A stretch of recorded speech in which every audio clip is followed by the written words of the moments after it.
I hope आप सभी लोग बहुत अच्छे होंगे। तो आज के इस प्रैक्टिस सेशन की सीरीज में हम लोग यूपी बीएड के जीके जीएस पोर्शन पे बात करेंगे और इसमें हर बार की तरह लगभग 50 क्वेश्चन आपको दिखेंगे और ये 50 क्वेश्चन बिल्कुल आप कह सकते हैं जीरो लेवल से लेकर एक अच्छे लेवल तक की कैटेगरी इसमें शामिल है।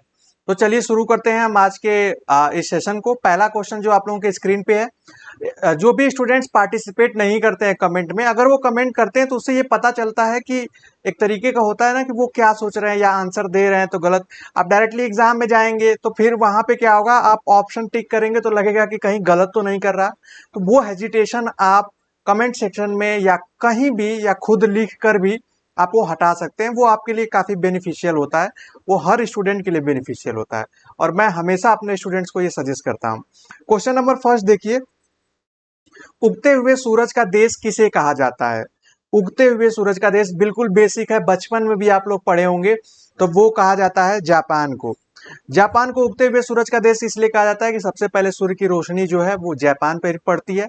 जापान में इस घटना को जो है, मतलब अगर ऐसे सूर्य की किरण सबसे पहले पड़ती है तो इस घटना को निप्पान कहा जाता है। निप्पान। ऐसे एग्जाम में क्वेश्चन आने की संभावना कम होती है कि निप्पान से कुछ क्वेश्चन पूछे, लेकिन आप फैक्ट के लिए याद रख सकते हैं। क्वेश्चन नंबर सेकंड देखिए, किस संविधान संशोधन के द्वारा मताधिकार की आयु को 21 वर्ष से घटाकर 18 वर्ष कर दिया गया? इससे आप लोगों को यह भी पता होगा कि जो हमें राइट टू वोट है, वोट का जो वोट देने का अधिकार है, ये पहले 21 वर्ष था, मतलब आजादी के बाद से 21 वर्ष तक था, लेकिन संविधान संशोधन के द्वारा इसकी जो एज लिमिट थी उसको घटाकर 18 कर दी गई। तो ये की गई थी 61वें संविधान संशोधन 1989 को, 1989 को। तो ये आप लोग ध्यान रखिएगा, ये मोस्ट इंपॉर्टेंट है। मैं यहाँ डबल स्टार लगा दे रहा हूं क्योंकि आपके एग्जाम में मैक्सिमम क्वेश्चन जो होते हैं वो थोड़े से ट्विस्ट बनाने के लिए कॉन्स्टिट्यूशनल अमेंडमेंट से पूछे जाते हैं। तो जो भी संविधान संशोधन से महत्वपूर्ण बिंदु है उसको एक बार आप देखकर एग्जाम में जाइएगा। क्वेश्चन नंबर थर्ड देखिए, विश्व शिक्षक दिवस कब मनाया जाता है? विश्व शिक्षक दिवस जो है वो आपको बताना है। आप सभी लोगों को बता दें कि कुछ कुछ ऐसे हमारे यहाँ जो भी चीजें मनाई जाती हैं, जब वो विश्व स्तर पे मनाई जाती हैं तो उसके डेट्स चेंज हो जाती हैं। देखिए, विश्व शिक्षक दिवस जो है वो 5 अक्टूबर को मनाया जाता है और हमारे यहाँ जो शिक्षक दिवस है वो मनाया जाता है 5 सितंबर को। तो एक महीने का ऐसे डिफरेंस है। ये कब से मनाया जाता है? विश्व जो वर्ल्ड टीचर्स डे कह सकते हैं आप, ये मनाया जाता है 1994 से। इसकी घोषणा की थी यूनेस्को ने और 1996 से आप कह सकते हैं ये मनाया जाना प्रारंभ किया गया। क्वेश्चन नंबर 4 देखिए, किसके द्वारा खालसा पंथ की स्थापना की गई थी? तो खालसा पंथ की स्थापना जो थी वो गुरु गोविंद सिंह के द्वारा की गई थी और गुरु गोविंद सिंह जी जो थे वो सिखों के 10वें गुरु थे। तो ये आप याद रखिएगा। क्वेश्चन नंबर 5 जो है, भाखड़ा नांगल बांध परियोजना किस नदी पर स्थित है? जैसा कि मैं आप लोगों को बार बार कहता हूं कि परियोजनाओं से या बांधों से एग्जाम में आपके क्वेश्चन बनते हैं। तो भाखड़ा नांगल जो परियोजना है वो सतलज नदी पे है और सतलज, ये एक्चुअल में दो बांध है, एक भाखड़ा नांगल, एक भाखड़ा बांध है, एक नांगल बांध है, बल्कि इनके बीच में 10 किलोमीटर की दूरी भी है, लेकिन इनको मिलाकर हम भाखड़ा नांगल बांध परियोजना कहते हैं। कभी कभी आपके एग्जाम में ये भी क्वेश्चन आ सकता है कि ये परियोजना किस उद्देश्य से बनाई गई है? तो स्पेशली भाखड़ा नांगल बांध जो है ये परियोजना सिंचाई सिंचाई के साथ ही बिजली उत्पादन के उद्देश्य से बनाई गई है। तो ये आपके लिए थोड़ा सा एक फैक्ट हो सकता है। अच्छा, क्वेश्चन नंबर 6 देखिए, सूर्य ग्रहण होता है जब, सूर्य ग्रहण कब लगता है? जब आप ऑप्शन पढ़ सकते हैं, सूर्य, पृथ्वी और चंद्रमा के बीच में। तो देखिए, सूर्य कभी पृथ्वी और चंद्रमा के बीच में नहीं आता। सूर्य का एक फिक्स स्थान है और पृथ्वी घूम रही है उसके चारों तरफ। जैसे अगर यहाँ सूर्य है, ठीक है, मैं ऐसे बना दे रहा हूं, अगर बचपन में आप लोगों को कंसेप्ट क्लियर नहीं है तो कम से कम आज हो जाए। ये है पृथ्वी। अब इस पृथ्वी के चारों ओर चक्कर लगाता है चंद्रमा। चंद्रमा को मैं इसलिए बना रहा हूं शेप में, आप ये मत जज करिएगा सर इस शेप में, जिस शेप में दिखता है, बस समझने के लिए। तो आप हमें बताया कि सूर्य ग्रहण कब लगता है। तो क्या ये सूर्य बीच में आ जाएगा पृथ्वी चंद्रमा के? ऐसा नहीं है। होता क्या है, चंद्रमा बीच में आ जाता है। चंद्रमा की स्थिति यहां से बदल के जब यहां आ जाएगी इस जगह पे, तो वो हमें सूर्य ग्रहण की तरह दिखेगा। राइट ऑप्शन जो होगा वो होगा डी। चंद्रमा सूर्य और पृथ्वी के बीच में आ जाता है। ये ज्योग्राफी का बहुत अच्छा क्वेश्चन है, हालांकि पढ़ते हम लोग बचपन में ही है, लेकिन कंफ्यूजन हमेशा बना रहता है। क्वेश्चन नंबर 7 देखिए, एनसीटीई, एनसीटीई इसका फुल फॉर्म ही पूछा है। तो एनसीटीई, एनसीईआरटी ऐसे फुल फॉर्म आप लोग याद करके जाइए, सीबीएसई के फुल फॉर्म। एनसीटीई जो है ये इंपॉर्टेंट इसलिए है क्योंकि इसका फुल फॉर्म आप पहले बता दे रहा हूं, national council for teacher education. ये काउंसिल है, एक परिषद है जो टीचर एजुकेशन, मतलब टीचर एजुकेशन की क्या एलिजिबिलिटी होनी चाहिए, यही हमेशा बताएगा कि बीएड में कितने परसेंट होने पे आप टीचर बन सकते हैं, क्या एक अगर आपको एलिजिबिलिटी टेस्ट होना चाहिए। ये सारे जो सजेशन है, रूल रेगुलेशन है, उसको बनाने का, उसको व्यवस्थित करने का, उसको अप्लाई कराने का वो काम एनसीटीई का होता है। एक और फैक्ट, आप कहीं से जहां से भी बीएड, बीटीसी या कोई भी बीएड, एमएड कुछ भी करेंगे, वो जरूर एनसीटीई से मान्यता प्राप्त होगा। एनसीटीई अगर मान्यता प्राप्त नहीं है तो आप अवेयर भी हो जाइए, अगर कहीं से, अगर जहां आप कॉलेज है पता कर लीजिए कि सही मायने में वो उसी के नाम से एनसीटीई से मान्यता प्राप्त है कि नहीं। इसकी वेबसाइट पे भी जाकर आप देख सकते हैं। तो ये था क्वेश्चन नंबर 7। अब हम लोग अगला देख लेते हैं, क्वेश्चन नंबर 8 को। 8वां नंबर क्वेश्चन देखिए, जैनवाद या जैन धर्म के अनुसार कितने तीर्थंकर हैं? तो जैन धर्म में कितने तीर्थंकर हैं? तो वो है टोटल, आप सभी लोग जानते होंगे, 24 है। अब फैक्ट क्या है, एग्जाम में मैक्सिमम क्वेश्चन किससे बनते हैं? जो फर्स्ट है ऋषभ देव, जिनका नाम है ऋषभ देव, और 23वें जो हैं और 24वें स्वामी महावीर हैं। तो उनको तो आप लोग जानते ही होंगे, वो आप अंतिम तीर्थंकर भी रहे हैं। 23वें जो है वो पार्श्वनाथ, इसलिए ये काफी इंपॉर्टेंट हो जाता है। फर्स्ट, 23rd और 24th ही आपके एग्जाम में क्वेश्चन मैक्सिमम आते हैं। तो जैन धर्म से, ये पिछले सेशन में भी देखिएगा जैन धर्म से क्वेश्चन आ रहे हैं। तो जैन धर्म और बौद्ध धर्म बहुत ही महत्वपूर्ण है, उसको एक बार देख कर जाइएगा। क्वेश्चन नंबर 9 देखिए, चूना पत्थर जो परिष्कृतीकरण जो है, ये इसके बाद परिवर्तित होता है। चूना पत्थर के इस प्रोसेस के बाद वो मार्बल होता है परिवर्तित, मार्बल, जिसको हिंदी में संगमरमर। आप कुछ पिछले सेट में आपने देखा होगा या उसके 2-3 सेट पहले, उसमें संगमरमर ही लिखा था। तो मार्बल संगमरमर लिखे तो कंफ्यूज नहीं होना है आपको। क्वेश्चन नंबर 10 देखिए, एक बैंक शेड्यूल बैंक कहलाता है यदि, अगर एक बैंक शेड्यूल बैंक कब कहलाएगा? ये नामीकरण है जो कभी कभी सरकारी उपयुक्त होता है, ऐसा नहीं, इनमें से कोई नहीं। ये 1969 के बाद घोषित राष्ट्रीयकृत बैंकों की सूची में है। ये आरबीआई एक्ट 1934 के द्वितीय अनुसूची में शामिल है। तो राइट आंसर विल बी, यहाँ पे हो जाएगा, आप यहाँ देख सकते हैं कि यहाँ पे दो चीजें दी गई हैं। एक है कि राष्ट्रीयकृत बैंकों की सूची में होने पर उसको शेड्यूल्ड बैंक कहेंगे, या जो आरबीआई एक्ट है 1934 की द्वितीय सूची में होने पर कहेंगे।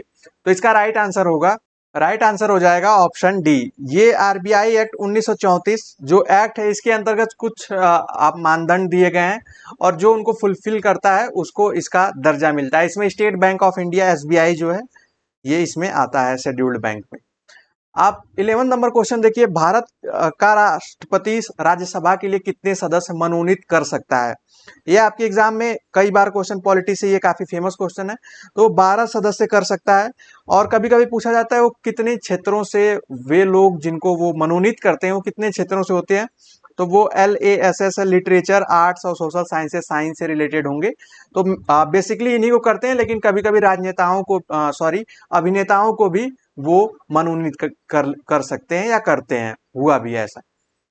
क्वेश्चन नंबर 12 देखिए, ये काफी अच्छा है। इनाम जो है, पुरस्कार जो है, उनसे हमेशा क्वेश्चन आपके एग्जाम में आते हैं क्योंकि ये करंट अफेयर बन के आते हैं। लेकिन यहाँ देखिए, किस क्षेत्र में बुकर पुरस्कार जीता जाता है या मिलता है, या बुकर पुरस्कार किससे संबंधित है?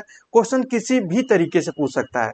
ऑप्शन देखिए, साहसिक कार्य, विज्ञान, औषधि। तो बुकर मतलब बुक से है, तो ये कथा साहित्य, मतलब फिक्शन राइटिंग जो होती है, जिसको हम इमेजिनरी मतलब सोच के जब लिखते हैं, तो उससे उससे संबंधित जो भी बुक्स हैं, उनके जो उत्कृष्ट कार्य होते हैं, जो मतलब एक आउटस्टैंडिंग वर्क्स होते हैं, उस पे दिया जाता है। इसकी कंडीशन होती है बुकर में कि ये इंग्लिश में ही लिखे होने चाहिए, मतलब इंग्लिश की बुक्स राइटर को ही ये पुरस्कार मिलते हैं, ये आप ध्यान रखिएगा। क्वेश्चन नंबर 13 देखिए, ये काफी इंपॉर्टेंट है आज के टाइम में भी। चौथा स्तंभ या चौथा खंभा संप्रत्यय संदर्भित है, संदर्भित करता है। तो इसका मतलब है कि चौथा खंभे का संदर्भ किससे है, तो वो है, जैसे खंभे की बात की जाए तो अगर अगर एक डेमोक्रेसी है, मतलब लोकतंत्र है, तो लोकतंत्र के 4 स्तंभ है, ठीक है। इन 4 स्तंभों में आपका एक विधायिका, न्यायपालिका, कार्यपालिका और चौथा माना जाता है प्रेस को, मतलब मीडिया। तो ये काफी इंपॉर्टेंट क्वेश्चन है, आप इसको देख सकते हैं। 14वां क्वेश्चन है, भारतीय नेपोलियन किसे कहा जाता है? तो भारतीय नेपोलियन ऑप्शन देखिए, सम्राट अशोक को, चंद्रगुप्त मौर्य को, या चंद्रगुप्त विक्रमादित्य को। तो राइट आंसर जो होगा वो होगा समुद्रगुप्त को। समुद्रगुप्त के साहस और पराक्रमी होने की वजह से उसको इतिहासकारों ने नेपोलियन की उपाधि दी है। तो ये आप याद रखिएगा। क्वेश्चन नंबर 15 देखिए, शोभना गुरटू या शोभा गुरटू, कभी कभी हो सकता है शोभा गुरटू आए क्योंकि ये इनका परिवर्तित नाम है। तो ये किससे प्रवर्तक है, मतलब क्या फाउंड किया इन्होंने? तो वो ठुमरी, एक ठुमरी एक तरीके से प्रकार है गायकी का, उसके ये एक तरीके से जनक हैं, या कह सकते हैं कि ठुमरियों की रानी भी इनको कहा जाता है। ये आप लोगों के लिए इंपॉर्टेंट क्वेश्चन है। 16 देखिए, सौरमंडल में किन ग्रहों को निकृष्ट ग्रहों के रूप में जाना जाता है? तो निकृष्ट ग्रह हैं वो हैं बुध और शुक्र, मरकरी और वीनस, ये आप याद रखिएगा। 17 नंबर क्वेश्चन है, रेटिनॉल का सामान्य नाम क्या है? रेटिनॉल का सामान्य नाम है विटामिन ए। विटामिन ए का ही साइंटिफिक नेम है रेटिनॉल। और इसकी कमी से कौन सा जो रोग होता है वो होता है नाइट ब्लाइंडनेस, रतौंधी जिसको हम बोलते हैं। 18 नंबर आप क्वेश्चन देख सकते हैं, पाक जल डमरू मध्य अलग करता है। तो पाक स्ट्रेट, हालांकि ये पाक यहाँ लिखा रहता है तो हमें कंफ्यूजन हो जाता है कि पाक मतलब पाकिस्तान से होगा, लेकिन एक्चुअल में ये पाल्क लिखा है, यहाँ पे एल साइलेंट हो जाता है। मैं फिर से लिख दे रहा हूं, ये एक्चुअल में लिखा रहता है, जो इसका नाम है वो है PALK, ठीक है, पाल्क स्ट्रेट जल संधि या पाक जल संधि। तो पाक जल संधि का ये अर्थ नहीं है कि पाकिस्तान से है। अगर आप इंडियन मैप देखें, मैं एक ऐसे बना दे रहा हूं, और यहाँ श्रीलंका है, तो इसके बीच में ये जो जल है, जल संधि है, ये इसी को पाक जल संधि कहा जाता है।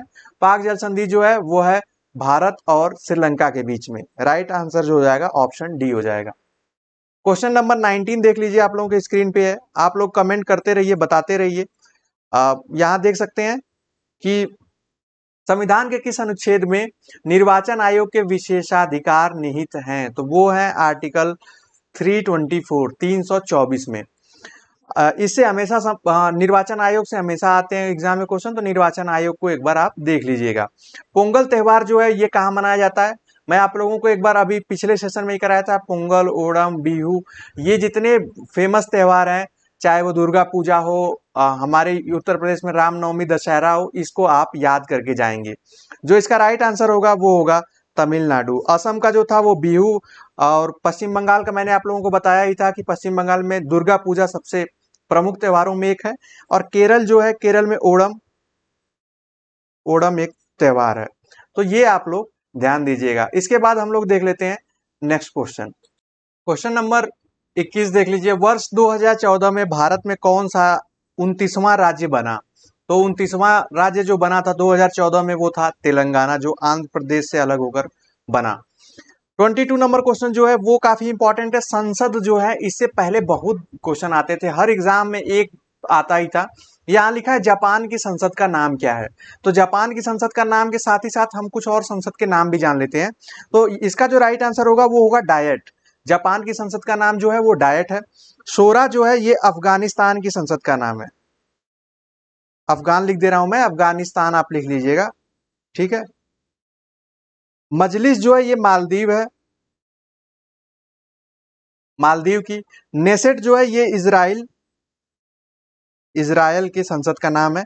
और रूस की संसद का नाम जो है वो है ड्यूमा, ड्यूमा, ये आप याद रख सकते हैं।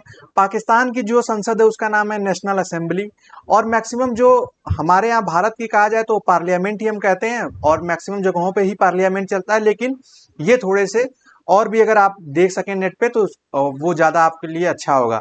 यहाँ देख लीजिए, ओमान की राजधानी कहाँ है? ओमान की राजधानी जो है वो मस्कट है।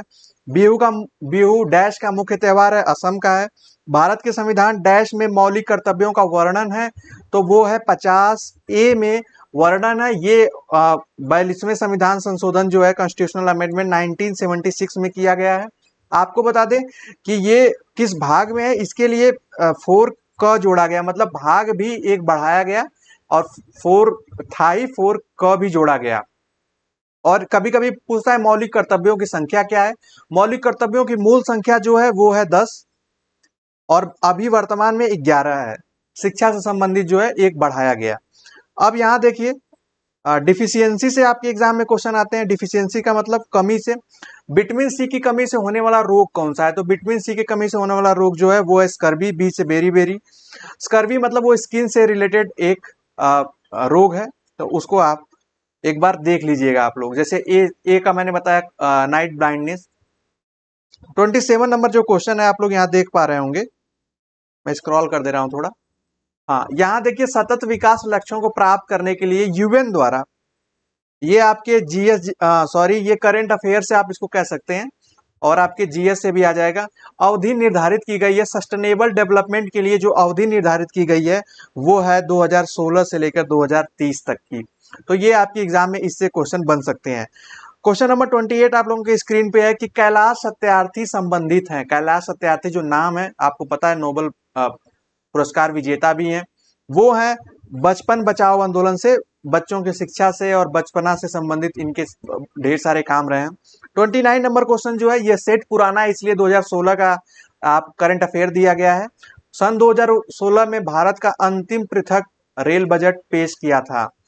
अंतिम जो पृथक रेल बजट था, मतलब नॉर्मल बजट अलग और पृथक अलग, वो सुरेश प्रभु जी ने किया था। आप सभी लोगों को पता होगा सुरेश प्रभु जी के बाद मनोज सिन्हा जी बने थे रेल मंत्री, वैसे ये रेल राज्य मंत्री थे।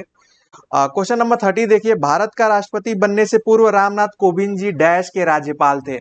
ये काफी इंपॉर्टेंट क्वेश्चन हो सकता है क्योंकि कभी कभी ऐसे क्वेश्चन बनते हैं। तो वो बिहार के राज्यपाल थे श्री रामनाथ कोविंद जी, राष्ट्रपति बनने से पहले। यहाँ देखिए 31 नंबर जो क्वेश्चन है, फ्रांसीसी क्रांति का सही नारा क्या था? फ्रांसीसी क्रांति बहुत ही इंपॉर्टेंट है। आप लोग इस नारे को एक बार पढ़िए क्योंकि ये कंफ्यूजन ऐसे ही होता है, क्योंकि आपको लगेगा कि ये तो एक ही लिखा है। देखिए, स्वतंत्रता, अधिकार, कर्तव्य, समानता, समता, समानता, भ्रातृत्व, या स्वतंत्रता समानता अधिकार, या स्वतंत्रता समानता भ्रातृत्व। क्या राइट आंसर होगा? आप लोग एक बार गेस करिए, क्योंकि मैं चाहता हूं कि जो स्टूडेंट्स पढ़े हैं वो एक बार बताएं, क्योंकि एग्जाम में जब ऐसे क्वेश्चन आते हैं तो आते हुए भी क्वेश्चन हम भूल जाते हैं। राइट आंसर जो हो जाएगा वो हो जाएगा ऑप्शन सी है, स्वतंत्रता, समानता और भ्रातृत्व। स्वतंत्रता मतलब लिबर्टी, इंग्लिश में लिबर्टी कहते हैं, इक्वालिटी और फ्रेटर्निटी, ये जो वर्ड है, ये तीनों वर्ड काफी फेमस है फ्रांसीसी क्रांति से। फ्रांसीसी क्रांति कब शुरू हुई थी? कभी कभी एग्जाम में ये भी क्वेश्चन आता है। तो 1789 में ये शुरू हुई थी, तो ये आप एक बार देख लेना। ये 2016 के ऊंची कूद से स्वर्ण पदक, मतलब इसमें पैरा ओलंपिक में 2016 से ऊंची कूद में पूछा गया है। ये सेट पुराना है इसलिए हम इसको लीव कर सकते हैं। राइट आंसर जो होगा ये मरियप्पन थंगावेलु होगा, लेकिन ये आपको नहीं याद रखना है क्योंकि अभी खुद ही इतने सारे आपको करंट अफेयर याद रख किए होंगे। न्यायमूर्ति दलवीर भंडारी चर्चा में रहे क्योंकि वो, ये इसलिए चर्चा में थे क्योंकि ये इंटरनेशनल कोर्ट जो है हेग में, इसके जस्टिस बने थे। दोबारा निर्वाचित हुए थे, पहले 12 से 17 तक थे, फिर 17 से 22 तक के लिए निर्वाचित हुए थे। कुछ ये इनका सीन था। 34 नंबर जो है वो है, डैश को भारत का सर्वाधिक पुराना ग्रंथ माना जाता है, तो वो ऋग्वेद को माना जाता है, ये आप सभी लोग जानते हैं। 35 नंबर क्वेश्चन है, किसी प्राणी की ज्ञानेंद्रियां उसे प्रदान करती हैं, क्या प्रदान करती हैं? तो ज्ञानेंद्रियां जो होती हैं, जो सेंस ऑर्गन होते हैं, वो उद्दीपकों के प्रति अनुक्रिया करने में सहायता प्रदान करते हैं। क्वेश्चन मैं एक बार फिर से पढ़ दे रहा हूं, किसी प्राणी की ज्ञानेंद्रियों से उसे सहायता प्रदान करती हैं, उसे क्या सहायता प्रदान करती है? एक्चुअली क्वेश्चन में क्या होना चाहिए, तो उद्दीपक के प्रति अनुक्रिया। उद्दीपक का मतलब होता है स्टिमुलस। जैसे अगर कोई भी चीज हो रही है, अगर हम बैठे हैं, अचानक से किसी ने मेरे फेस पे फ्लैश लाइट जला दी, टॉर्च जला दी, तो हम सीधे हाथ लाएंगे बीच में या ऐसे करेंगे, तो ये एक तरीके से अनुक्रिया है, रिएक्शन है। तो ये रेस्पॉन्सेज है, रिएक्शन ही रेस्पॉन्सेज है। तो इसी को कहा जाता है उद्दीपक के प्रति अनुक्रिया करना। ये हमारे सेंस ऑर्गन हमें बता रहे हैं कि ऐसे करिए, जैसे आंख में कुछ पड़ जाता है तो हाथ तुरंत जाता है या आंखें बंद हो जाती हैं, तो ये आप लोग आगे पढ़ेंगे जब साइकोलॉजी पढ़ेंगे, एजुकेशनल साइकोलॉजी, उसमें भी। 36 नंबर है, डैश को भारत के हरित क्रांति का जनक कहा जाता है, तो MS स्वामीनाथन जी को कहा जाता है। इन्होंने गेहूं के ऊपर रिसर्च किया था, और वो मॉस्को के शायद, हाँ, मैक्सिको के गेहूं से पंजाब के जो वो है सीड्स हैं उनको मिलाकर एक हाइब्रिड सीड का निर्माण किया था। क्वेश्चन नंबर 37 है, जस्टिन ट्रूडो जो है वो फरवरी 2018 में भारत की यात्रा पर आए, तो वो प्रधानमंत्री कहाँ के हैं? ऐसे जो भी प्रधानमंत्री राष्ट्रपति भारतीय यात्रा पे आए हैं एक बार उनको देख लेना। जस्टिन ट्रूडो जो है ये कनाडा के प्राइम मिनिस्टर हैं। उसके बाद देखिए 38 नंबर क्वेश्चन है, निम्नलिखित में से कौन सा नाटक विलियम शेक्सपियर द्वारा नहीं लिखा गया है? यहाँ देखिए जूलियस सीजर उनके द्वारा, हेमलेट उनके द्वारा, as you like it, arms and the man जो है ये लिखे हैं जॉर्ज बर्नार्ड शॉ। तो आप जॉर्ज बर्नार्ड शॉ, ये आपके एग्जाम में कभी कभी ऐसे क्वेश्चंस आते हैं। 39 नंबर क्वेश्चन देखिए, राष्ट्रीय प्रतिरक्षा विज्ञान संस्थान होना चाहिए, नेशनल, ये इसको कहा जाता है इम्यूनोलॉजी इंस्टीट्यूट जो है ये न्यू दिल्ली में है। ये आपके एग्जाम में आ सकता है। क्वेश्चन नंबर 40 देखिए, 2020 के ग्रीष्मकालीन ओलंपिक खेलों का आयोजन किस देश में किया जाएगा? नहीं, मतलब हो चुका है, ये पुराना सेट है, मैं आपको बताया। 2020 का जो ग्रीष्मकालीन ओलंपिक खेल है वो किसमें कहाँ आयोजित किया गया था? वो किया गया था जापान में। जापान के कहाँ? टोक्यो जो उसकी राजधानी है। टोक्यो 2020 के नाम से काफी फेमस आप सभी लोग देखे होंगे। ग्रीष्मकालीन ही सबसे ज्यादा फेमस होता है, शीतकालीन भी है। शीतकालीन में वो खेल होते हैं जो कि ठंडियों में ही खेले जा सकते हैं। आपके एग्जाम में एक और क्वेश्चन आ सकता है, आप सभी लोग बताएंगे कि अगला ओलंपिक कहाँ होगा, क्योंकि ओलंपिक की जो घोषणा है वो बहुत पहले कर दी जाती है। तो अगला ओलंपिक जो होगा वो होगा पेरिस में। पेरिस 2024 के नाम से ये अब आपको देखने को मिलेगा आगे चल के। क्वेश्चन नंबर 41 देखिए, ये बीमारी है, डिजीज है, ये रीजन है, कारण है। तो यहाँ पे देखिए रिंगवर्म, मलेरिया, कोलेरा या और एनीमिया, 4 बीमारी दी गई हैं, यहाँ पे दिए गए उनके कारण। रिंगवर्म्स मतलब जिसको हम दाद कहते हैं या खुजली कह सकते हैं, ये है, ये क्या होती है? ये फंजाई, ये फंगस हो जाता है, ठीक है। तो ये आप देखिए, अगर आपको नहीं याद है, अगर एक दो भी थोड़ा सा भी गेस करेंगे तो आप ये क्वेश्चन सही कर लेंगे। ये मुझे पूरा नहीं याद है तो मैंने एक किया। अब लोहे की कमी से क्या होता है? एनीमिया होता है, बच्चों में सबसे ज्यादा होता है, तो ये हमने टिक कर दिया। मलेरिया, प्रोटोजोआ, कॉलरा, बैक्टीरिया, तो ये राइट आंसर जो हो जाएगा। अगर हम अब हमें देखना है कि ए को हमने 3 से मिला दिया है और डी को हमने 4 से, तो अब इसके थ्रू हम लोग ऑप्शन देख लेते हैं। देखिए ए को 3 से, डी को 4 से, तो ए को 3 से और डी को 4 से, ऑप्शन सी जो है वो इसका राइट आंसर हो जाएगा। अब देख लीजिए आप लोग क्वेश्चन नंबर, मैं इसको स्क्रॉल कर दे रहा हूं।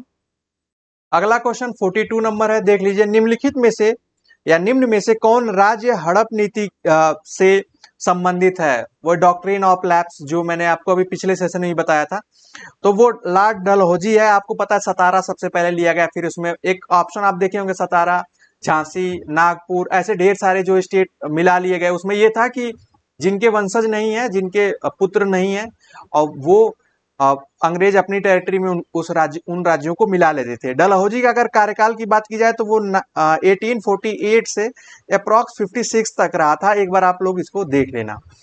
43 नंबर क्वेश्चन है, निम्न में से कौन सा इनपुट डिवाइस नहीं है? इनपुट डिवाइस का मतलब वो डिवाइस जिससे हम कंप्यूटर को इंफॉर्मेशन देते हैं, जैसे माउस से देते हैं, जहां क्लिक करते हैं वहां पे ओपन होता है। तो यहाँ लिखा है इनपुट डिवाइस नहीं है। तो इनपुट डिवाइस कौन नहीं है? वो है प्रिंटर। प्रिंटर जो है वो प्रिंट देता है, तो ये आउटपुट डिवाइस है। कैमरा, अगर हम कोई पिक्चर क्लिक कर रहे हैं तो वो हमारे सिस्टम में जा रही है, तो वो भी एक तरीके का इनपुट डिवाइस है। क्वेश्चन नंबर 44 देखिए, हिंदी फीचर फिल्म जो थी पद्मावत या पद्मावती नाम से पहले आई थी, वो किस लेखक की रचना पर आधारित थी? तो ये थी मलिक मोहम्मद जायसी की रचना पे। आई होप आप लोगों ने वो मूवी देखी होगी, तो उससे आप, और उस समय काफी कंट्रोवर्सी भी हुई थी, तो ये काफी फेमस हो गया था ये प्रकरण। क्वेश्चन नंबर 45 देखिए, सोमनाथ मंदिर पर आक्रमण किया था किसने? महमूद गजनवी ने। कितनी बार? 17वीं बार, 17 बार टोटल आक्रमण किया था। कभी कभी एग्जाम में क्वेश्चन आते हैं कि महमूद गजनवी भारत के किस उद्देश्य से आया था? तो ये अधिक से अधिक संपत्ति अर्जित करने भारत आया था और भारत पे इसने आक्रमण किया था। तो ये आपके एग्जाम में ऐसे क्वेश्चन भी आ सकते हैं। क्वेश्चन नंबर 46 देखिए, ये जब से मैं प्रैक्टिस सेट करा रहा हूं मुझे जहां तक ये 5वीं बार रिपीट हो रहा है, सांख्य दर्शन का प्रतिपादक किसे माना जाता है। एग्जाम की बस लैंग्वेज थोड़ी सी चेंज हो जाती है, बाकी सब वही है। तो ये कपिल को माना जाता है। पतंजलि आपको पता है, योग मैं बार बार बताता हूं, गौतम अक्षपाद जो है न्याय, तो ये जो सांख्य दर्शन है वो कपिल से संबंधित है। उसके बाद 47 नंबर क्वेश्चन देखिए, प्रसिद्ध पुस्तक जो है poverty and un British rule in India के लेखक जो हैं वो हैं दादा भाई नौरोजी जी। ये आप लोग याद रखिएगा। Gopal Krishna Gokhale servant society of India के मतलब इन्होंने फाउंड किया था, उससे हमने क्वेश्चन किया था, इसलिए मुझे याद है वो। 48 नंबर क्वेश्चन देखिए, निम्न में से कौन प्रसिद्ध हिंदी पत्रिका सरस्वती के संपादक रहे हैं। तो वो रहे हैं महावीर प्रसाद द्विवेदी जी, लगभग 15 सालों तक इसके संपादक बने रहे। क्वेश्चन नंबर 49 देखिए, मदर पुस्तक किसने लिखी थी। मदर, और आपको इस कहीं कहीं अगर लिखा होगा कि माँ पुस्तक किसने लिखी थी, तो मैक्सिम गोर्की ने लिखी थी। ये रूस के लेखक, काफी नामी लेखक थे, और इनकी बुक्स आज भी हिंदी साहित्य में ट्रांसलेटेड वर्जन भी पढ़ी जाती है, तो ये काफी इंपॉर्टेंट है। आज के सेशन का जो लास्ट क्वेश्चन है वो है, सेवा एवं वस्तु कर GST goods and sales tax जो है ये भारत में लागू कब हुआ। तो ये हुआ 1 जुलाई 2017 को। कभी कभी एक टैग लाइन आती है कि जीएसटी की टैग लाइन क्या थी, तो एक देश एक कर, इस टैग लाइन के साथ जीएसटी को इम्प्लीमेंट किया गया था। तो आई होप आज का ये जो सेशन था, मैंने कोशिश की है अच्छे सेट लाने के लिए, और ये सभी स्टूडेंट्स वो आर्ट्स के हों, साइंस के हों, चाहे वो कॉमर्स के हों, सभी ग्रुप के स्टूडेंट्स के लिए ये इंपॉर्टेंट सेशन था। क्वेश्चन ऐसे ही आते हैं, और आई होप इसमें हिंदी इंग्लिश का कोई ज़्यादा सीन नहीं आया होगा। और ऐसे ही आप चैनल पे रहेंगे बने तो और भी सेशन हम लोग आपके एग्जाम आने आने तक और भी सेशन हम लोग करेंगे। तो आज के सेशन के लिए इतना ही। आई होप आप लोगों को समझ में आया होगा, और जो मैंने बहुत ही जल्दी में एक्सप्लेनेशन दी है उसको आप समझ पाए होंगे। तो फिर मिलते हैं नेक्स्ट वीडियो और क्लास में, तब तक के लिए bye bye, take care and keep watching.